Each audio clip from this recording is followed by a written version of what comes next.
I never said once that I genuinely do want to get to know Charlie on a romantic level. Tasha, why you lying? Why the fuck you lying?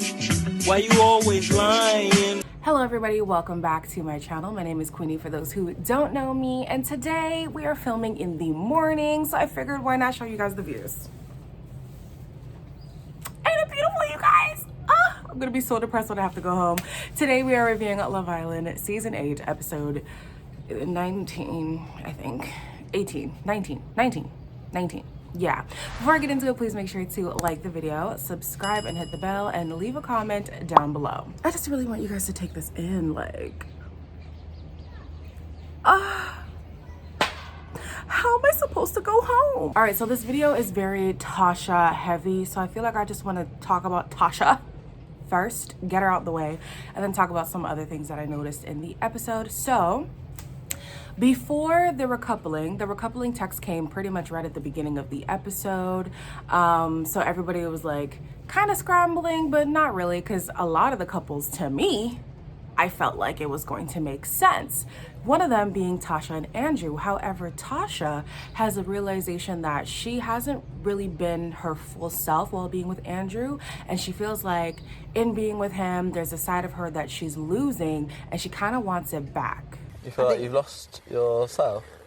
I just maybe have lost, you know, I am quite loud and sassy. I've been kind of like gooey Tasha. You know, when I like someone, I just turn very gooey, so I just need to make sure I don't lose that. Girl, are you gonna be a hot girl forever?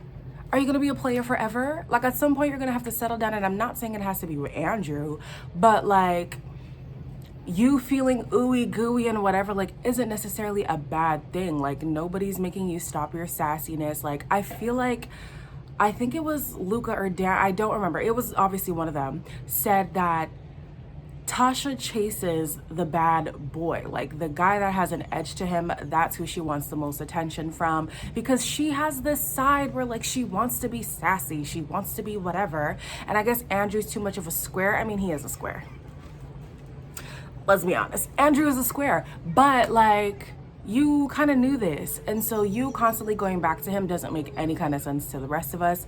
But anyways, it is what it is. Then comes the recoupling, right? A lot of people have been feeling a way about how she's been flip-flopping between the new guys and her. Nothing new when it came to Charlie. I mean, even now she was saying it's in his court, the ball is in his court. And even though she didn't explicitly say, I want to get to know you romantically, we know what ball in your court means. Ball in your court means, baby, whatever you do, I do. It's so hard because it's like you've only been one day, and I'm literally like, it's hard to go off from that, if that makes sense. Yeah, I know. Yeah. But like, the ball's in your court, pretty much. Which means if he wasn't going to pursue her, she would be scurrying all the way back to Andrew, which we don't like. So in the recoupling, of course, some of the guys were disproving of the fact that Andrew picked her. Yeah, 1 minute Tasha wanted to leave with me, and now she wants to get to know him.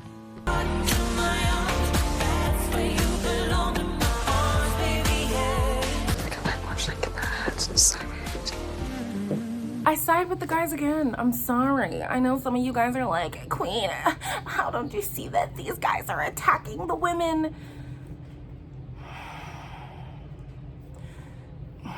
I don't.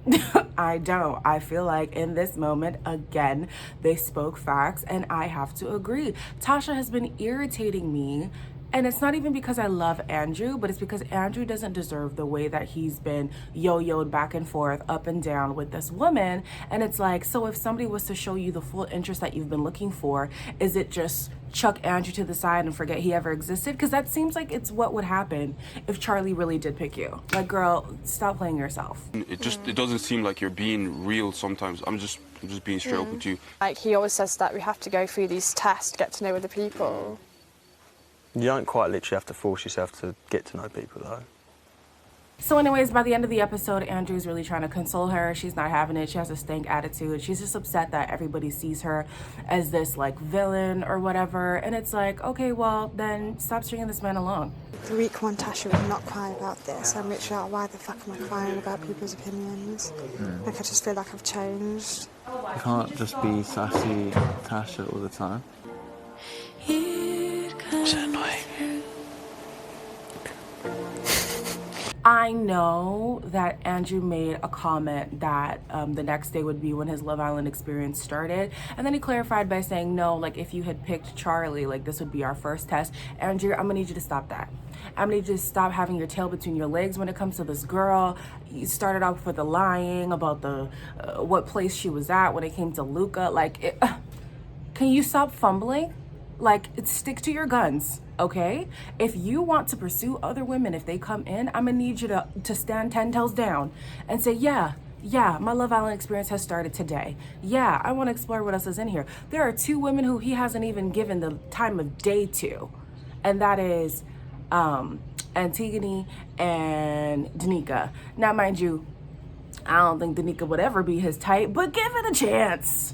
Give it a damn chance. I mean, what's her name is out here giving the friggin' lizards a chance. Those birds that we hear every morning, she would crack on with them if she had the opportunity to. Just saying. So some other couples in the recoupling that did not make any kind of sense to me was Antigone and Davide. Y'all were out here like, oh, Davide is so sweet. Oh, Davide is whatever, blah, blah, blah. Davide done kissed the girl, which we all know did not make any kind of sense. He probably was just looking for some action and knew he could do it without repercussions. But now Danica's kind of like, why would you kiss me and then go with her? Whether it's as a friend or not, surely you'd go with the one that... We don't know. I'm just not saying anything anymore. I'm going with what happened. Would you want to get to know Davide again like that? Ask me everything tomorrow. Honestly, I don't know what Davide's playing at. I think at this point he's looking just to stay in the villa, which is fine.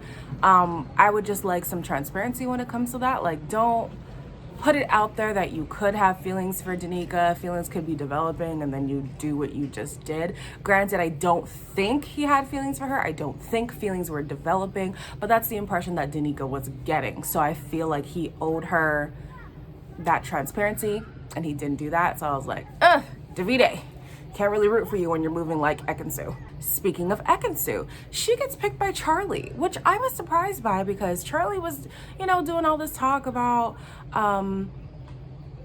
really being intrigued by Tasha. And I guess maybe because like Ekin-Su right now is like really putting it on him. He's like, okay, that's the more sure thing. Whereas Tasha actually has a secure-ish relationship. It wouldn't make sense for him to infiltrate it. But I'm just like, she don't like you, right? I didn't expect you to make me laugh so much. Like, you are fucking hilarious. No, I'm laughing with you. Laughing Not at you, no. Hey, man, that's your business, not mine. I mean, Ekin-Su, either it's going to be her masterminding things or the producers masterminding things. It is certain she's going to be here for a long time. Also, speaking about infiltrating relationships, Jay decides that, listen, I'm going to get to know Paige. I don't care who she's partnered up with. I can't now pursue because Yeah, like for sure. I've not got loyalties to anyone.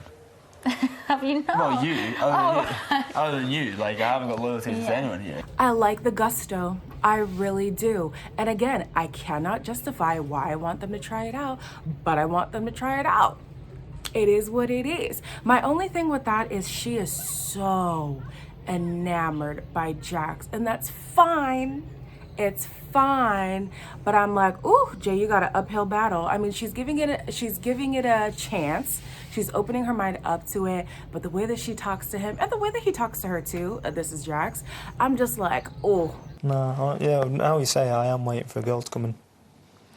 No, that's what I'm thinking. Wait, are you being serious? Tell me what you worry about when we lay at each other like this. Nothing really. Exactly.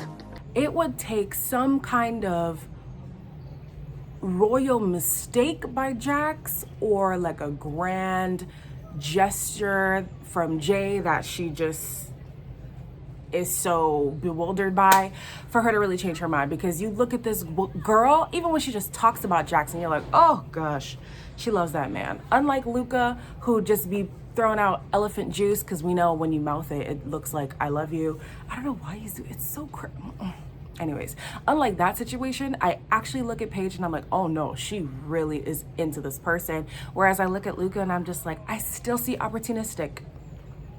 I do. I still do. And then there's that thing going around that Jax and Davide know each other on the outside. And so, of course, it's not unusual. Oh! Okay, let me get back to that. Of course, it's not unusual for people to know each other on the outside, but considering the Gemma storyline and that she has a famous father, it's kind of like, so did Luca, like, was he plotting? I don't know. But also, just touching on the whole knowing each other on the outside, Tasha said she recognized Charlie from Hinge. So maybe that's why she's so floppy right now. Like, maybe they had matched before, or she had wanted to match with him. So I don't know what happened, how she still recognizes him. Clearly you must have a conversation for him to be that memorable. I don't know when it comes to Tasha. The last couple that I wanted to talk about that didn't make sense to me, but they were kind of put together by default, was Danica and Jax. I feel bad for Danica. I do. I know I've been seeing comments that like, oh, she's too aggressive, oh, she's too forward, nobody's attracted to that kind of thing. But I'm just like, even the cards that she's been dealt, like the way that she came into the house, the way that everybody after her had a better reception, the way that she still hasn't gotten these dates so she could explore things. I guess the producers thought like she has a strong enough personality to make it work. I don't know. I don't know. I don't know. I do feel bad. I do feel bad. I want the girl to have somebody who's genuinely interested in her. And if not, I want them to cut her losses. It'll be yet another person of color in a row. But honestly, at this point, like, just end the suffering. Just end the suffering for all of us. That's all I have for you guys today. Yeah, no unseen bits. I'm sorry. It's Saturday. I'm trying to chill. Okay, I'm going to edit this video, post it, and I'm going to see y'all on Sunday for that date. That video might have to come out on time. I'm scared though, because why it was so easy. So you think everything's just falling into place? Yeah, but like too perfect, to be honest. Like, it just feels too perfect. It might have to, because I am living, okay? As always, please make sure to like the video, subscribe, and hit the bell, and leave a comment down below. I'll see you guys in the next one.